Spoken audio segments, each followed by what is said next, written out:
Hi everyone, welcome to this reading. I have my crystal ball off to the side, so I will be scrying throughout this message. If you're new to my channel, my readings are a little different, and if you're returning, welcome back. You know how we do if it doesn't resonate with you? If you're forcing the story to fit, arguing with it in any way, just leave it behind for the people who it's meant for. So let's go ahead and let's begin. All right.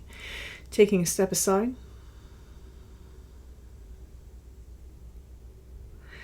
And allowing spirit to pass through me.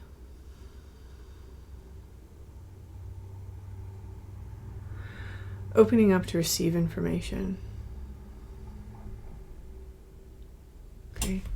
Ooh, we're going for this deck, huh?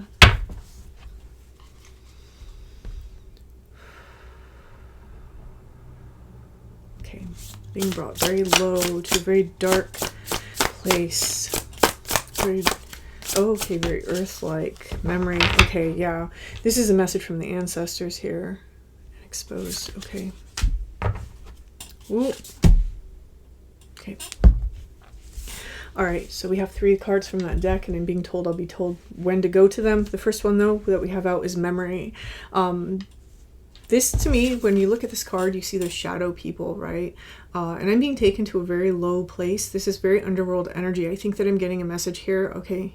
Yeah, okay. So I'm going to be channeling a message here from someone's ancestors. Okay. Which is why I picked that deck. There we go. That makes sense now. All right, so let's see what's going on. I just heard you've been chosen. So there's something about being chosen within our ancestry, within our lineage. I don't think it's like a preconceived chosen, right? It's not like a predestination. It's something based on your own characters and your own qualities that you've displayed inside of this life. There's almost like this feeling of like I'm championing something, or it's like ancestors rooting for you. All eyes on is kind of how it's coming through. All eyes are on. All eyes are on you at this time. There's something that you're doing that all eyes are on you at this time. Okay. Very specifically for some of you, there is a male energy that's around you. You may feel this male energy behind you sometimes. This male energy seems to be a very old ancestor. Some of you, it might be like a grandfatherly energy, but I'm feeling that for the majority of you, this is like the very old energy. Like I'm almost hearing like from like Game of Thrones, like first of their name, you know, that kind of energy. Here we have the Page of Cups. This Page of Cups is interesting because this Page of Cups always makes me think of somebody who is kind of like the wisdom keeper. And so that may be who this is that is with some of you. That might be why that card, I pulled that card while I was talking about that. So there may be like, for example, a family wisdom keeper that is with you. If you know that you have, for example, ancestors that were shaman or medicine men or, you know, magic workers, I specifically heard root workers as I said that. So there's someone that is with us right now, and it's almost like there's someone coming forward for a collective of ancestors that is trying to speak or trying to make themselves known. They are all in me is what just came through. And the message that's coming through is that there's something that you are currently doing that is causing all of them to pay attention to you. In this way, you're being chosen. And they're telling me to go to this one. We're looking for something. There's something about scavenging here inside of empty cans. They want me to go into the symbolism of cans. So cans contain nutrition, right? Cans are like little tin things that keep it away from light. Okay, and that's it being exposed. Okay, so there's like things that are going on internally. What is happening here? Oh, okay, so now we have the Fool, the baggage. So this message is coming through. This seems like somebody here is really working on their generational wounding, or, you know, familial patterns. And there's certain things that we've exposed. And I think that whoever this message is for, there's a lot of things that you've cleared out. If you look at that, there's a lot of empty cans there. This particular crow is like looking into this can, trying to see if there's anything left. They're trying to scavenge the remainders, right? There may have been another generation prior to you that started this work. I don't know that you would know that, right? It feels a little bit like this ancestor had something to do with this work, but they weren't able to complete it. It's almost like you're going to finish what I started, is how it feels. I see that you're going to finish what I started. I'm seeing this here as this, I know this card has different connotations, but I'm almost seeing this as the person who this message is for, and this being that ancestor. It's like there is a mentor here in spirit that's helping us. Interesting. You will not see me. So for some of you, you won't necessarily see this ancestor, but this ancestor is with you and supporting you as a guide as this is happening. Here with the Fool card, this always makes me think of the Death card, right? They use the same type of figure as the Death card, but it's a new beginning. So there's some sort of transformation. This is alchemy. Someone here is doing like an alchemy on their ancestral line, on their familial line. A lot of times when people hear things like that, they're like, oh, I have to heal the people that came before me. That's not what's happening. Obviously, they're dead. But what is happening here is that the energy that is persistent throughout your DNA is changing. This is a soul code, a consciousness code of some kind that is changing. And this is because of the work that you're doing. For some of you, many of you who do this work, you're going to find that you don't have children. Not all of you, obviously, but some of you are going to find that you don't have children. You have no plans on having children. It's not about the DNA that's being passed. It's about ending a particular story in the human collective, right? It's about allowing those things to integrate and transform. So whoever this message is for, there's a lot of ancestors right now that are supporting you in this work. If you are experiencing one, I feel that you probably are experiencing one more predominantly. It's almost as though that particular ancestor is carrying the others. There's a lot of psychic information coming through inside of this collective, whoever this message is for. It feels like we are getting a lot of insights, inspirations. It's almost like certain things are bubbling to the surface that we didn't know where it came from. And that's because of this support that we're receiving, but it's also because there's something inside of you that has grown and evolved so much that you're ready.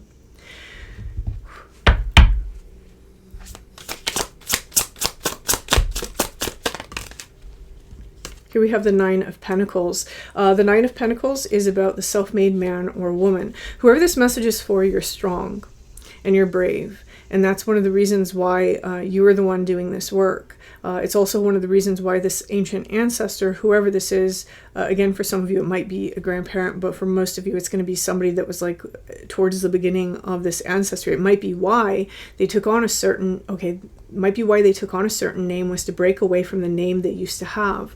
And because they were trying to do work to change something. And you embody the same qualities as this person, whoever this is. Okay. They want me to stop focusing on them now, so I'm going to shift the focus of this reading. And the reading's on the work that you're doing. There does seem to be a lot of, maybe there were like ancestral poverty, for example, beliefs about the self that we've had to work through, or self-efficacy. There seems to be all these little moving pieces inside that we've had to navigate. And there's been a lot of solar plexus work, so work on who I am, my self-confidence, how I show up, right? My willpower, what I'm enacting in the world, what my rights are, my boundaries, things like that. And then there's also this core wounding that has had to be healed in some way. So wounds with the mother, wounds with the father, primal roots, right? Our relationship to our family, things like that will have come in for whoever this message is for. Absolutely. There's a certain process of purging that's currently taking place. Whenever you watch this, again, my readings are timeless, so whenever you're watching this, there's a process of purging that's currently taking place. This is one of the reasons why this particular ancestor is coming through. This purging is bringing back very painful things here with the Judgment card. Things are coming back up for review. Some of these things are things that we thought that we already dealt with. And they're coming back, and it's because when we talk about the things that we're doing when we process things, right, we have to understand that energy and emotions, they extend not just from our conscious self, the things that we're aware of, they enter that pre-conscious layer as well, right? The things that we can kind of become aware of if we really pay attention, so that, pre-conscious layer, but then it extends into the subconscious. The reason why it's subconscious is because it's below the consciousness. So this is the energy that's coming out now. This is one reason why we thought we cleared it out, but we didn't necessarily clear it out. There is something here about lack that's coming through very heavily. Maybe some issues of abandonment, some lack, some rejection, the anger that these things cause, the hopelessness that some of these things cause. For some of you, it's going to swing into an extreme of guilt or shame. Others of you, it's more anger.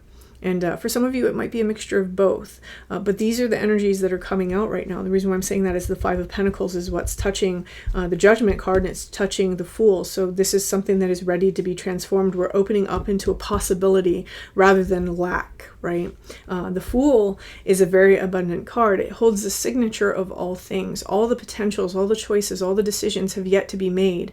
It's like the seed, right? And the seed is full of potential. It's extremely abundant. It doesn't necessarily bear fruit yet, but that fruit isn't already predetermined, right? If you don't know what that seed is. What this is saying is that there are possibilities available to you that you don't even know yet. And I think that someone is starting to become aware of that. And so one of the things that's happening here is removing this like root of lack. This root of lack has kept us in some sort of negative mind space, or in an experience that is less than ideal. And so that's why this is coming up for review right now. This is something that is extending into our ancestry. It's something that our parents experienced, their parents before them experienced.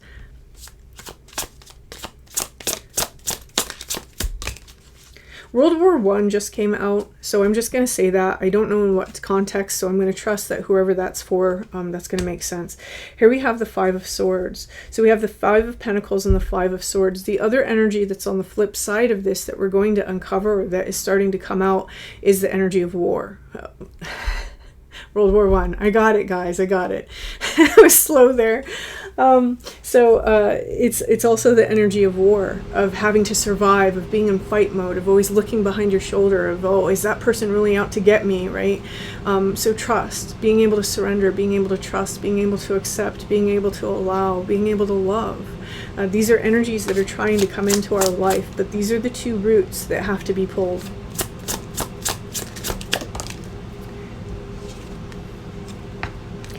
We have the King of Wands. The King of Wands, I love the King of Wands in this context, and I want to show that the bottom is the Lovers, right? This is the unification or the alchemical process. It's the first card inside of the Major Arcana that really shows us the alchemical process taking place or starting. Here with the King of Wands for me is somebody that understands their own direction. They really understand who they are, they understand where they're going, and they can direct their will. This happens due to the alchemical process. So that's what's happening here. Someone is being guided to really figure out what it is that they want in their life, to get really clear about those things, right? And to hold them very, very firmly inside of the mind, and to root out anything that is a belief that is operating counter to that. This is what someone is doing. This is the work someone is doing. So whoever's message this is, you have a very powerful ancestor that is with you right now. You're not alone in this work. It may feel like you're alone in this work, but you're not. The evidence of this is going to be inside of your dreams. It's going to be inside of a heightened degree of deja vu and synchronicities, and also inside the psychic experiences that you're currently encountering, some intuitions that are currently going on. There is also a heavy emphasis on death at this time. So whoever this message is for, that death energy may be very important to you right now. As I look up, it's 1330. There's also, okay, you're telling me to move on here to a different deck. Okay, where are we going?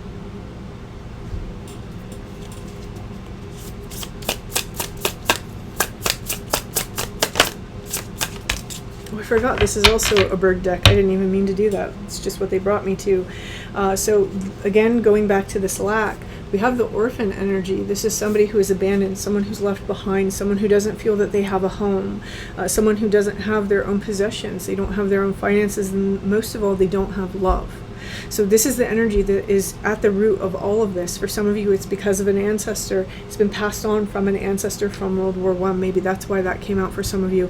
For others of you, it's just a repetitive story inside of your familial line. And there's a revolution coming in this here. Part of that energy that is trying to change is, okay, I just heard to change how I'm saying that, basically the rage that someone is experiencing right now is the fire that's burning it away. So if you are experiencing a lot of anger at this time, allow yourself that process, allow yourself the patience, maybe spend some time in solitude. What's really happening here is that there is this fiery energy of the King of Wands that's trying to burn through some of this energy. Some of the energy cannot be processed in a logical fashion, right? It's energy that isn't always going to be felt. Sometimes it has to be transmuted in certain ways, and the fire of rage is one way that some of us transmute that. So this is very interesting because, again, this is almost like an unconscious process that's happening here, and I do feel that this has something to do with this ancestor. It's like let's get that energy moving through us. The energy of rage is a very strong energy, and there's something being expelled at this time through that particular energy. After the storm comes the sun. So what he's basically saying to me is that after this rage comes love. It's like a cleansing period. This is a cleansing of the heart space is taking place here.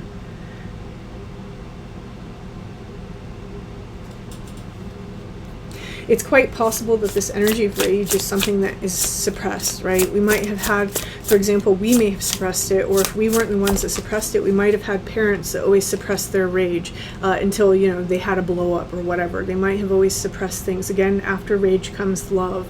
We have the Valley of Love coming out next. Some of you are about to have a huge realization about rage that you experienced in your life coming from others really being a form of twisted love, out of their own fear, out of their own guilt, out of their own shames and our own inability to comprehend their own emotions. There's some of you, there's like some very deep lessons about love that are coming, and when they do, they're going to be kind of like mindfucky, honestly. That's how I'm feeling right now. Is like, oh my God, I wouldn't have seen that a mile away. There's here we have ancestry again. This is all happening within our ancestry. And again, I'm seeing this very powerful ancestor that is walking with us at this time. And it contains other ancestors within it. I have never heard that before, but that's what keeps coming through. They're in me, is what is being said to me. So, okay. And again, kinfolk on the bottom of that. Okay, one last message from this deck, please. Okay. Transformation. I don't think that could be any more clear. So whoever's message this is, there's some eyes on you in very, very high places. If you're into the underworld, maybe some very low places. But they're very powerful eyes, and you do have help on this journey that you're currently on, even if it feels alone. I think that that's one of the reasons why this message is coming through, is because we are struggling with a feeling of being alone and that sense of abandonment. And this ancestor is showing up with many other ancestors just to say that you haven't been abandoned, you haven't been forgotten, you aren't alone, that we are working on this with you. And it's like a group effort here. You just can't see them, right? Maybe some of you can. But whoever's message this is, whatever work you're doing the work. You are doing the work, absolutely. So if this resonates for you, please hit that like button. Feel free to leave me a comment. And until next time.